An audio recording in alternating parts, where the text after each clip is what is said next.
ನನ್ನ ಪ್ರೀತಿಯ ಭಾರತೀಯರೇ, ನೆನಪಿದೆಯೇ ಜುಲೈ 26?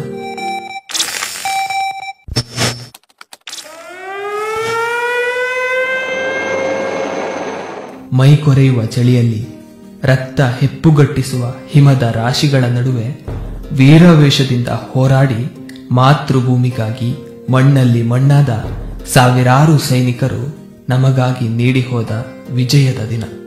ದೇಶ ಇದನ್ನು ಅಭಿಮಾನ ಮತ್ತು ನೋವಿನಿಂದ ಆಚರಿಸುತ್ತದೆ.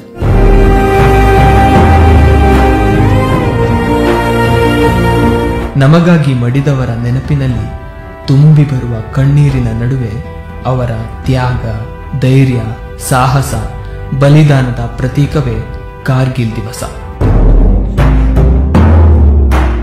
ಒಂದು ಕಡೆ ಗುಂಡಿನ ಸುರಿಮಳೆ, ಇನ್ನೊಂದು ಕಡೆ ಕಡಿದಾದ ಆಯಕಟ್ಟಿನ ಸ್ಥಳ,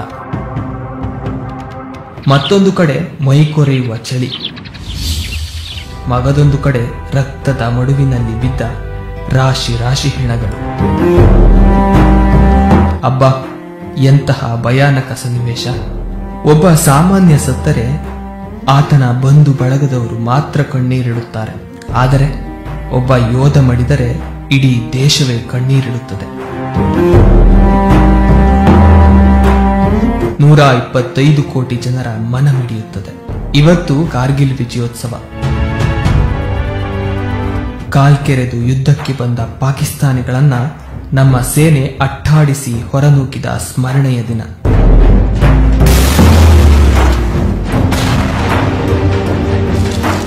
ಎದೆ ತಟ್ಟಿ ನಮ್ಮ ಸಾಮರ್ಥ್ಯವನ್ನ ಇಡೀ ಜಗತ್ತಿಗೆ ತೋರಿಸಿದ ದಿನ.